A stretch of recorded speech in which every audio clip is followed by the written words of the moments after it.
Semenjak 2 menjak, 3 menjak, 4 menjak, 5 menjak, 6 menjak ni kita tengok pasaran negara kita ni banyak brand-brand China baru masuk, tapi kebanyakan mereka dia lebih kepada premium. Tapi saya rasa brand ni boleh jadi brand China yang paling marhan kat Malaysia. Ini adalah Jetour dan model SUV kedua diorang, Jetour VT9. Jetour VT9 adalah sebuah SUV 7 tempat duduk walaupun dia punya layout lebih kepada 5+2 dan hanya pada RM123,000 untuk varian top spec premium ni, ini boleh jadi SUV 7 tempat duduk paling mampu milik yang anda boleh beli pada hari ini. Dari luar anda boleh tengok kereta ni design okey, cantik, dalam pun jajan banyak. Tapi bila kita dah try bawa, dah try spend beberapa hari, sebenarnya banyak cerita nak kita beritahu. Jom kita usah. Nama saya Mukhlis, selamat kembali ke Cari Cars.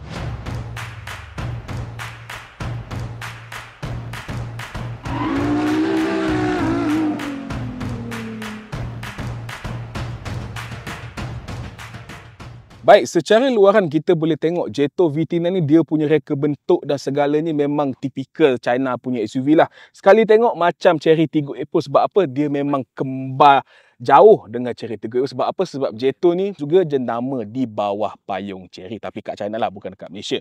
Okey, dari segi reka bentuk kat depan kita ada lampu LED, penuh grill besar gedabat, and then kereta ni dia nak tambah lagi sporty, dia ada kemasan-kemasan warna merah dekat tepi dekat depan dan dia pakai rim pun 19 inci. So on the surface nampak macam sebuah SUV nya okey. Dia punya saiz pula lebih kurang sama dengan Chery Tiggo Evo. So dia lebih kurang 4.7 meter lebih kurang. So dia tak adalah macam D segment besar macam X90, tapi okey lah, takat untuk 3 baris sempat duduk masih lagi muat untuk SUV besar macam ni.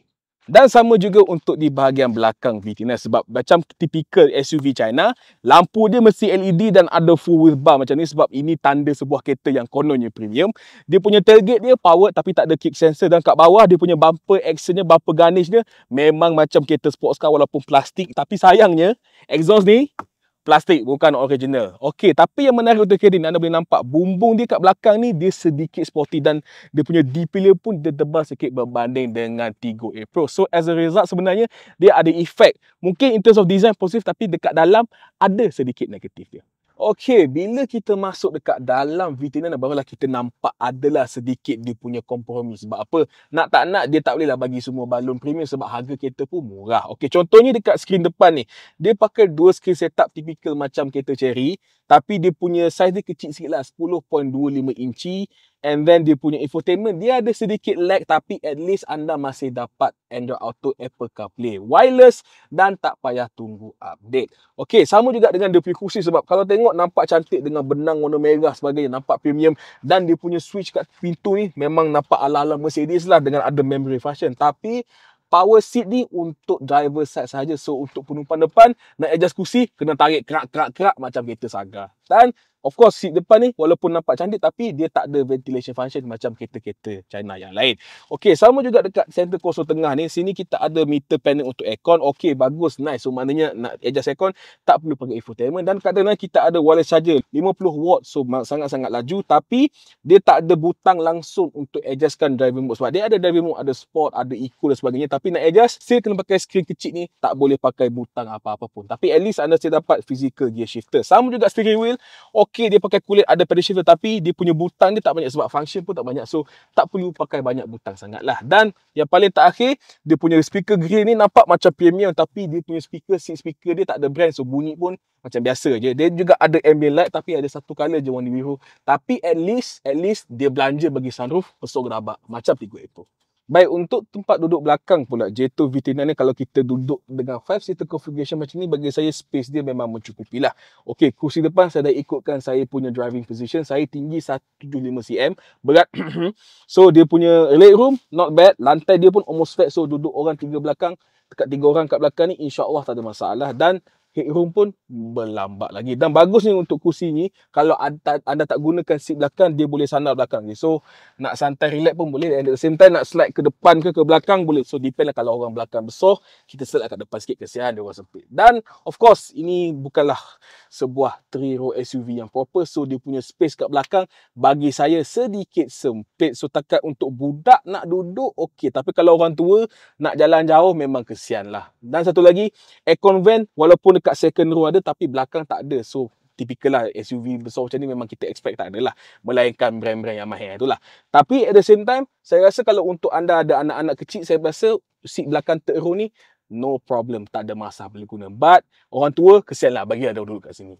Dan sebabkan dia punya bumbung belakang ni dia sedikit sporty berbanding dengan Tiggo 8 Pro, as a result dia punya boot space kat belakang dia memang sempit sedikit lah. Okey, dengan 3 baris kursi naik, dia punya boot space hanya berukuran 89 liter. Bukan 189, bukan 890, hanya 89 liter. So untuk letak 1, 2, 3, 4 backpack, boleh lah. Nak bawa travel mungkin kurang sesuai. Tapi kalau anda lipat kursi belakang third row ni, anda dapat lebih kurang 400 hingga 500 liter. Typical macam sebuah C7 SUV lah, macam CR-V apa sejadah lah. Kalau anda nak betul-betul banyak space, anda boleh lipat juga the second, the third row. Anda dapat space lebih kurang 1600 liter. So nak pindah rumah masih lagi boleh buat. So dan lagi satu saya pun nak cakap, kereta ni dia ada spare wheel tau. Tapi dia punya tayar spare dia dekat bawah ni macam gaya-gaya 4x4 punya kereta. So nak tukar tayar sedikit jenuh. Tapi bila kita buka hood depan kereta VTN ni, barulah kita nampak sedikit kelompongan bagi sebuah kereta besar ni. Sebab apa? Sebab kereta dah besar tapi dia pakai enjin 1.5 liter 4 silinder turbo petrol yang dibangunkan oleh Ateco. Iaitu enjin yang sama dipakai oleh model Chery Omoda 5, iaitu sebuah SUV B segment. Okey, power dia lebih kurang 154 horsepower dan 230 Nm torque, which is untuk sebuah B segment SUV macam Omoda 5 mungkin okey, tapi untuk kereta besar macam ni macam kurang sikit lah bunyi dia. Tapi bagusnya untuk kereta ni tak macam Omoda 5 yang pre-facelift, dia pakai gearbox 6-speed DCT bukan CVT. So okey lah. So kombinasi enjin turbo dengan DCT ni memang sangat popular dengan brand-brand China. Even Proton ke, J-Coup ke apa semua pun memang macam ni. Tapi untuk J2 ni, combo dia ngam tak ngam. Jom kita try. Okay, dan kakak, sekarang kita tengah memandu Jetro VT9 dan terus terang saya cakap, ya, mungkin atas kertas dia punya kuasa dia, enjin dia 1.5 turbo ni, mungkin bunyi macam tak cukup untuk sebuah SUV besar macam ni. Tapi bila bawa, bagi saya masalah dia kereta ni bukan pada enjin. Bagi saya dia dekat gearbox. Sebab yes, mungkin dia pakai DC tapi tak tahulah DCT apa dia pakai, tapi dia rasa memang sangat lag. Even kalau contoh saya tengah panjat bukit sikit kan, memang nak tak nak kena tekan, baru kereta tu nak gerak. Especially bila anda nak keluar parking mall ke apa, nak naik menegak macam tu kan, oh, itu lagi saya rasa. Dan even sometimes sebabkan dia punya DCT ni dia macam respon dia memang slow gila, saya nak keluar exit tol pun kadang-kadang ada wheel spring. Sebab apa? Sebab nak tak nak kereta ditekan, barulah dia punya gearbox ni engage dan jalan. So honestly bagi saya power sebenarnya tak ada masalah. Sebab bila anda sampai cruising speed, bila anda dah masuk 60, 70, 80 km/h, okey je kereta ni. Nak motong pun still okey, boleh nak drop gear 1, 2, comfortable lah, tak adalah mengah sangat. Tapi masalahnya from the get go, contoh sekarang nak naik bukit, itu masalah dia. So dia punya gearbox ni walaupun dah DCT tapi kurang sedikit lah. Okey, bercakap tentang dia punya comfort pula. Kereta ni, of course, kereta China, biasanya dia mungkin sedikit comfort sebab banyaknya suspension lembut. Tapi kereta ni dia punya problem bagi saya, satu, seat dia keras. Saya dah tanya ada member saya bawa kereta ni, dia cakap seat belakang keras. Dan satu lagi dia punya ni, dia punya NVH bagi saya not that good lah, kata orang Kuala. Okey, dia punya wind noises tak banyak sangat bila anda bawa 100 lebih perasan. Tapi tayar dia macam bising sikit. So tak tahu lah, mungkin dekat wheel well dia, dekat wheel arch dalam tu dia tak ada insulation ke apa. Dan tayar pun dia pakai tayar brand apa, saya pun tak pasti sangat, nanti tengok. So dia punya bunyi tayar bising tu memang problem ni. Even saya bawa 60-80 pun atas highway pun dah perasan. So untuk sebuah kereta SUV keluarga mungkin not the most comfortable lah. Dan pahit sekali in terms of your handling. Sebab anda kena ingat, ini adalah sebuah SUV keluarga. So first thing first, janganlah expect dia bawa macam kereta sport. But that being said, dia memang bukan SUV yang sporty, yang bukan untuk driver lah. So pendek kata, anda beli kereta ni bukan untuk enjoy drive. Anda beli kereta ni hanya untuk bawa orang drive dari tempat A ke tempat B dengan cara yang selamat. Itu sahaja. So anda tak boleh expect dia bawa macam Mazda ke whatever lah. Tapi that being said, in terms of safety pula, sama juga untuk kereta ni. So anda boleh nampak lah dia ada discount sikit. Sebab tak macam Detro Dashing, yang ni dia ada sedikit function ADAS macam blind spot detection, rear cross traffic alert, lane keeping assist. Tapi dua ciri ADAS yang bagi saya penting dan paling ramai orang guna adalah, dia tak ada kereta ni, iaitu adaptive cruise control dengan autonomous emergency braking. Dia tak ada cruise control biasa je, AEB tak ada. Bagi saya AEB ni bagi saya mungkin ciri ADAS yang paling penting lah. Tapi balangnya kereta ni tak ada. So, overall, kereta ni, dia susah tau. Kita nak cakap dia tak sedap, tak bagus pun tak boleh. Sebab anda kena ingat, at the end of the day, ini adalah sebuah kereta RM123,000. So, untuk ramai, bagi saya, honestly, untuk ramai orang Malaysia, mungkin kereta ni sudah mencukupi, sudah memadai. Provided that diorang tak boleh expect kereta ni nak fancy-smancy macam kereta-kereta China yang lain. So, untuk sebuah kereta basic, nak bawa keluarga anda, RM120,000, okey. Tapi, again, saya cakap, jangan expect something fancy macam kereta China yang lain. Baik adik-kakak, setelah menelaah, membedah, merungkai segala benda yang saya mampu dan sempat dengan Jetoh VT9 ni untuk beberapa hari ni, saya boleh katakan kereta ni susah sebenarnya cakap. Sebab harga dia murah. RM123,000 anda dapat sebuah SUV yang okey, not bad dia punya rupa. Ada 7 tempat duduk, walaupun kat belakang tu sempit untuk anak-anak bolehlah, untuk orang tua tak boleh. Tapi anda kena ingat, 1-2-3 ribu kalau dulu-dulu nak beli kereta Honda Civic pun baru-baru lepas. Tapi sekarang dengan harga duit itu, anda boleh dapat sebuah SUV yang besar untuk anda dan juga keluarga anda.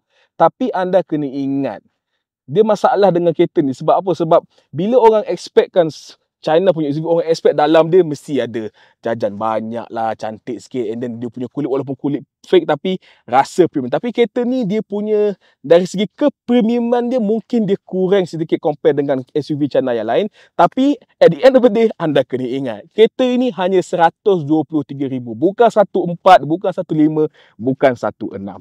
Tapi yang bagus juga untuk Jetoh VT9 ni, dia punya warranty package dia pun boleh tahan. Sebab Jetoh Malaysia bagi free 7 tahun vehicle warranty. Warranty untuk enjin 10 tahun ataupun 1 juta km mileage, dan juga 5 kali free service. Mana nak cari benda-benda macam ni?